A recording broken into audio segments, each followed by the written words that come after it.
Miss rebels. As Mississippi's flagship university, we dig deeper, see farther, work harder. We pioneered human organ transplants. We helped prove Einstein's theory of gravitational waves.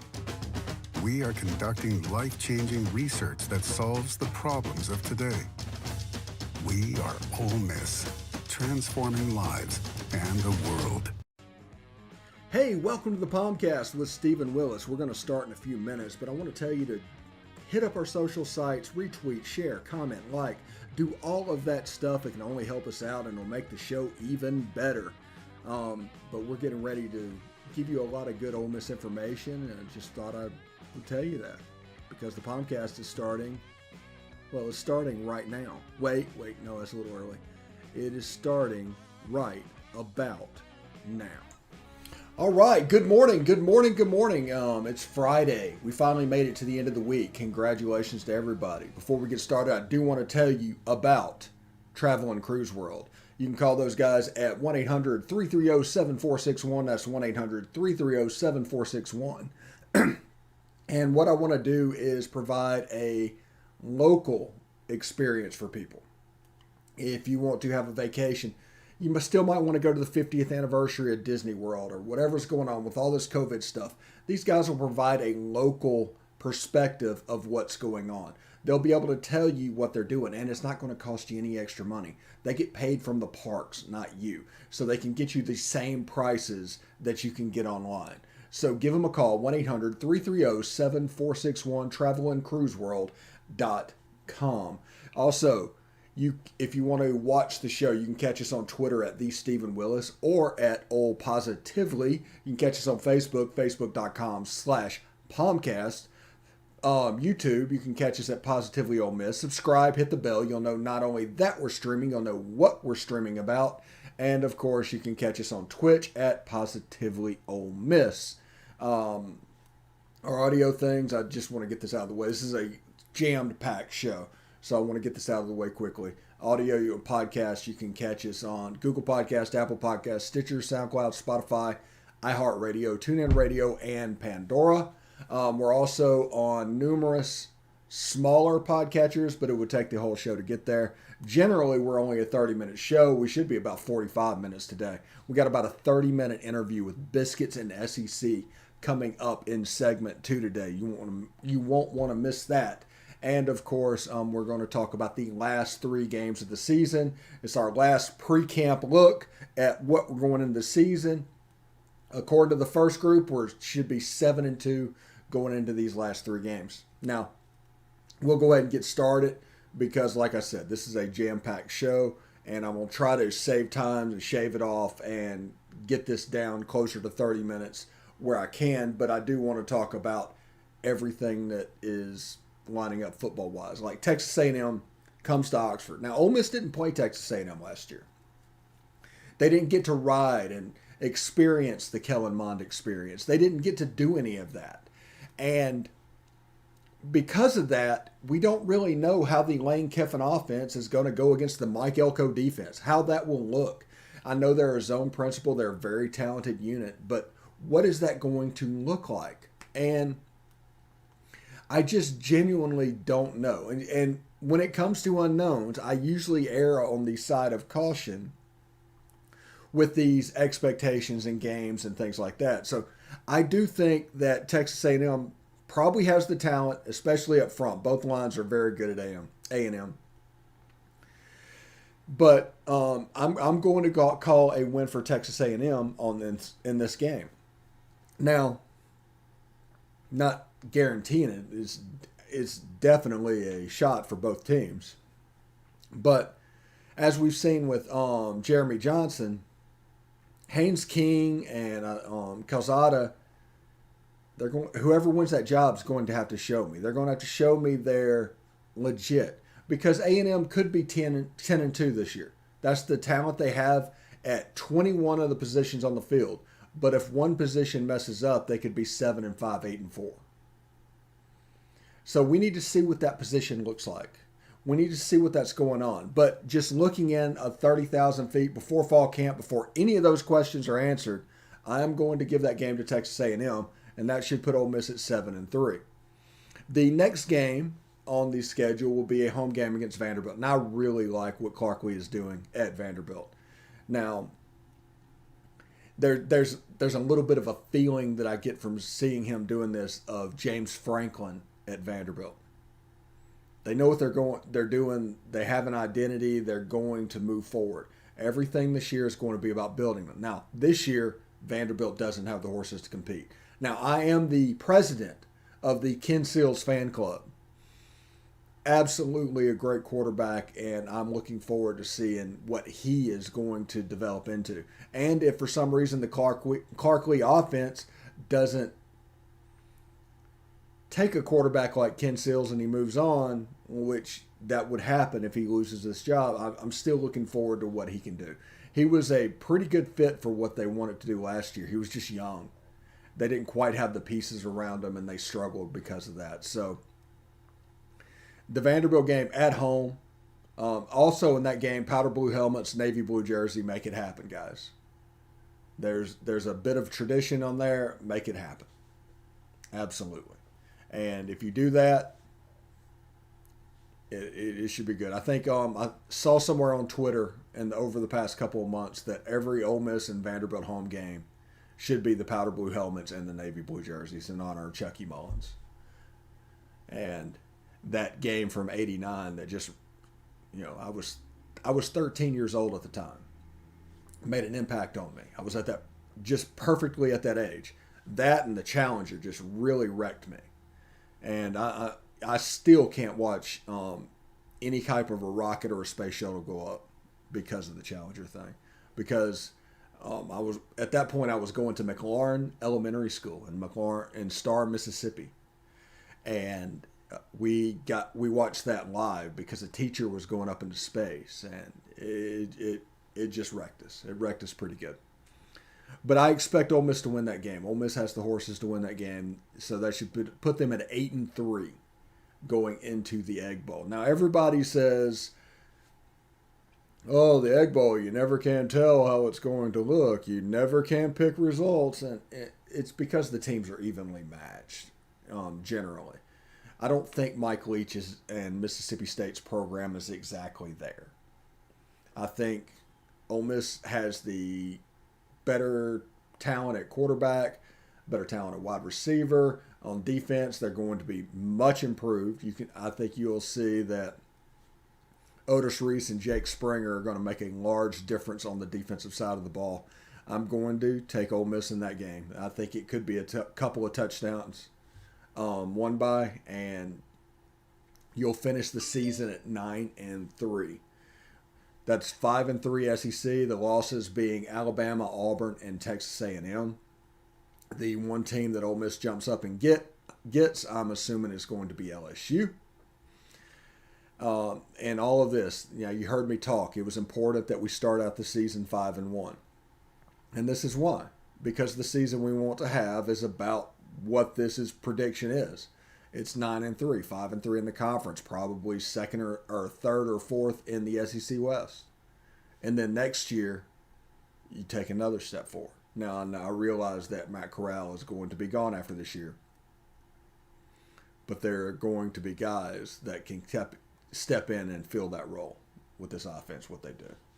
I'm not saying it's interchangeable. Matt Corral's a special player. I'm saying that they know how to make this work. They've done this before, especially in the college where turnover happens so greatly. Yeah. So we're going to take a short break.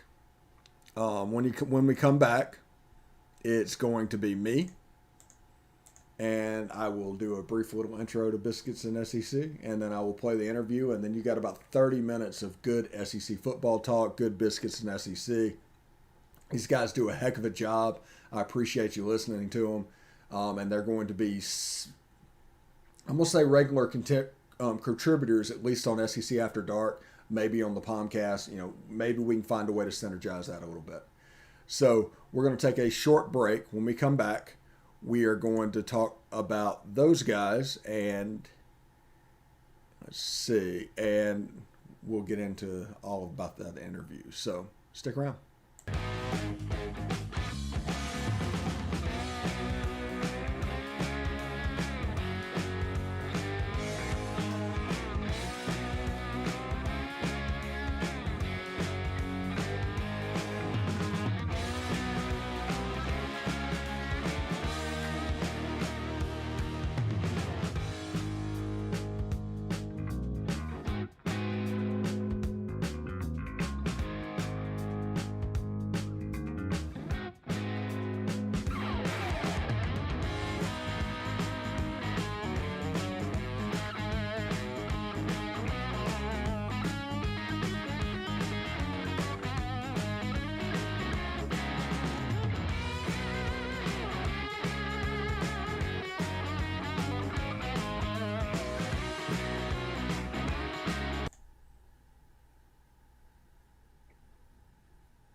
All right.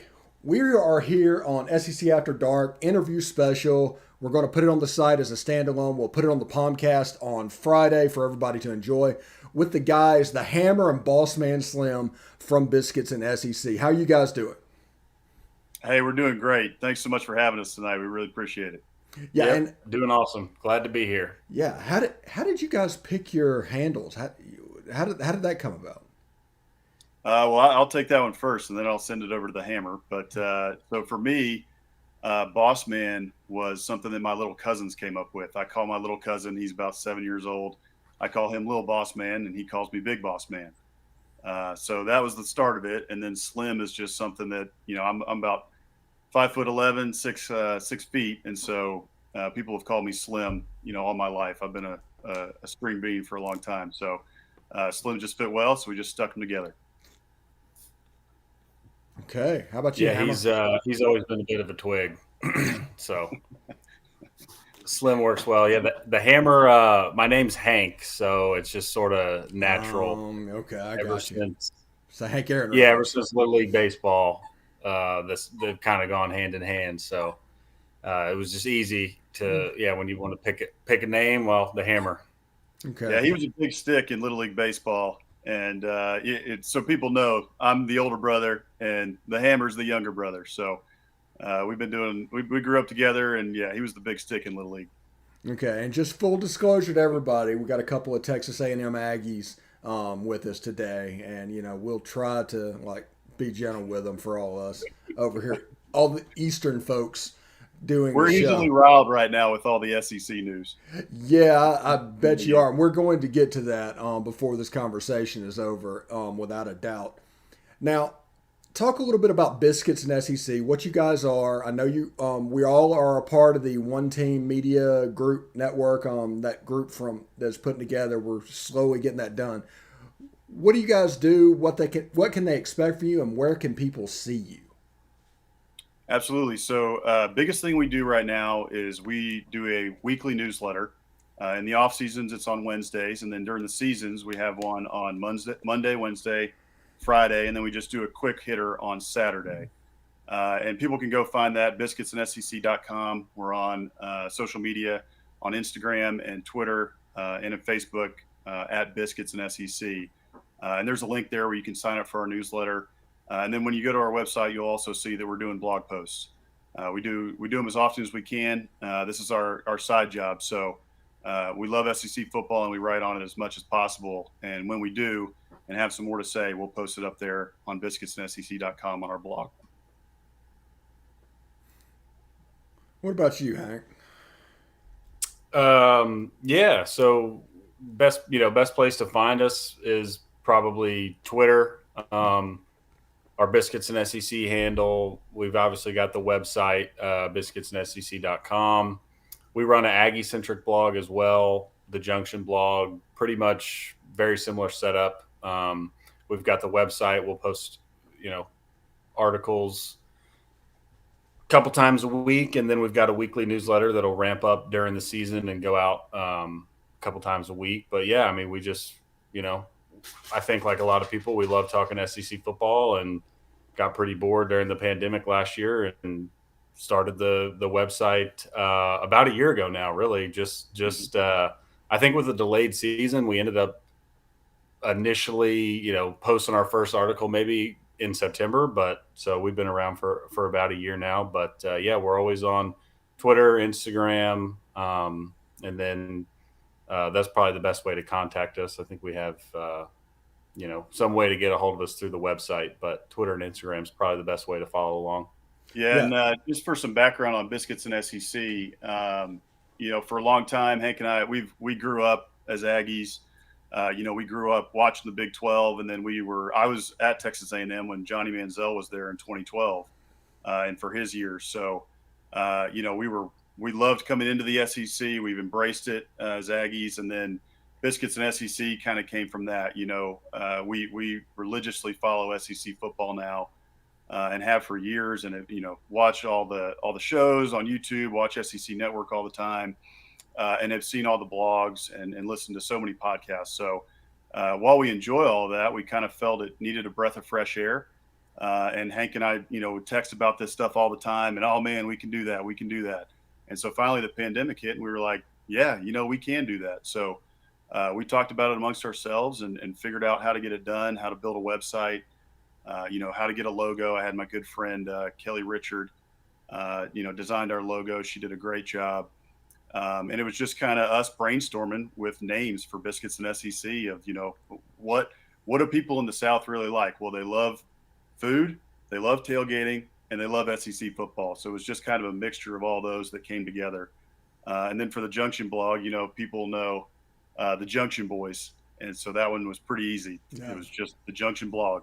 So yeah, kind of wrote itself. I think during the pandemic, we don't even really know how media changed over the course of the last year. I think in 5 years, we will look back at this moment as like, okay, that happened. I mean, you're even seeing like these streaming services pop up, like Notre Dame with a game on Peacock. The SEC and Disney. The SEC is going to put a game on ESPN Plus moving forward. So it's going to change, and it's not so much about cable subscriptions that you get like when Texas A&M came to the SEC, where that was the big conversation. Now it's more about eyeballs that you can totally gather. How much do you bring to the pie? And it's really interesting to me. I think you're exactly right about that. And I mean, I think that your show is a testament to that, right? Mm-hmm. There's so many of these different shows. We've seen many other blogs pop up, that people came up with during the pandemic, and we're realizing that and seeing that the landscape is changing. And while people thought that it might be saturated, it really isn't. This pie is big, and it's only going to get bigger as the SEC, footprint grows. So I think there's a lot of room for people like us. And I think that, like you said, even at the higher levels, it's changing very rapidly. Yeah, it really is. Let's move on to, SEC football. And we have to start with expansion. I know that Bevo's coming to the conference. Saw Bevo's Horns Off is one of the songs that is played at Texas A&M games. Like they're playing Ole Miss and playing that song. What do you guys think of Texas and Oklahoma coming to the conference? I'll let the Hammer take that one first. Yeah, so initially, I'll be honest, I was pretty mad about it. And as it's obviously, it's a done deal now, just a matter of when. And as we've had more time to think about it, I can look at it a little more rationally, I guess, and a little less emotionally. Because, initially I was mad. And, it's funny. A lot of Texas fans you'll see on Twitter will say that A&M was mad because they're scared of Texas or OU, which it's just not the case. I mean, if you look at what primarily Texas, Oklahoma, I have no issue with them. I think they'll fit in great. But Texas, what they've done on the field the last decade, really since A&M left, it's nothing special. They were a very average team in the Big 12. That's not to say they won't come in and do well. They might. But to think that A&M or any program in the SEC is scared of them is just silly. But really, I think what it boiled down to is I just didn't want anything good to happen to Texas, right? We left them behind for a reason. We don't like them. And the Big 12 was floundering. It was a bad league. And they're getting a lifeline, so to speak. Not that they don't bring value. They bring a ton of value. But they're getting a big lifeline here by joining the SEC. That's going to help them. So initially, I was mad, but now that it's happened, it's turned into more excitement because I'm ready to have that game back. I always wanted to play them, even though, whoever, you can blame A&M, Texas at this point. It's all, everybody's had their faults in that relationship. But I missed that game, even though we weren't, necessarily on the best terms. Thanksgiving was always different when we weren't playing Texas. So now that we're going to be in the same conference again, I'm excited. It'll be good to have that rivalry back. And frankly, it'll be good to settle the score on the field for the first time in a while, rather than arguing with people on Twitter about, who's better this year and whose loss meant more, whose win meant more. I mean, it's silly. And now that we will be playing, that's what it comes down to, right? I mean, whoever wins is going to have bragging rights. So I'm looking forward to it now. And, when you look at it for the whole SEC, it puts them in a great spot. So it's a no-brainer. It had to be done. So yeah, we're looking forward now. We're ready. Yeah, I couldn't have said it better myself there. I think, initially I was pretty upset about it. I was pretty ticked. A&M left the Big 12 and left UT and, made that split for a reason. A&M was tired of dealing with UT, and so was Colorado and Nebraska before them and many others. So the fact that they were coming in, I felt like it was a little bit of letting the wolf in the hen house, so to speak. But after I had some time to think about it, like Hank said, it was a no-brainer that they had to come in and that expansion was kind of inevitable. Texas brings a lot of clout as far as, money is concerned. So it just made sense on a lot of fronts. And then now the game's coming back, and we cannot wait for the first time that they walk into Kyle Field. It is going to be a blast. Aggies are known for hissing. I think there's going to be 105,000 boos raining down, on UT Longhorns when they walk through that tunnel. So I don't think the rivalry has ever been as heated as it is now. And that's, to me, a good thing for college football. So I'm really excited about it now. And not only that, but you got to talk about OU as well. And, OU, while they can't beat anybody in the SEC in the playoffs, we're happy to kick their butt during the regular season.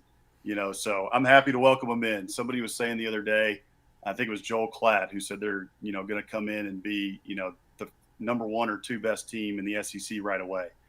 And that is just not true. There's no way that's going to happen. They're going to have some growing pains. And, I expect in 10 years, you're going to look back and say, well, how many, conference championships in the first 10 years of the SEC did Oklahoma and Texas win? I would bet you it's maybe 2, maybe. So We'll see. Anyway, I'm excited to have them. Yeah, and as a team that has played in that crazy hate-it rivalry, kind of filling the gap since Texas and Texas A&M went away,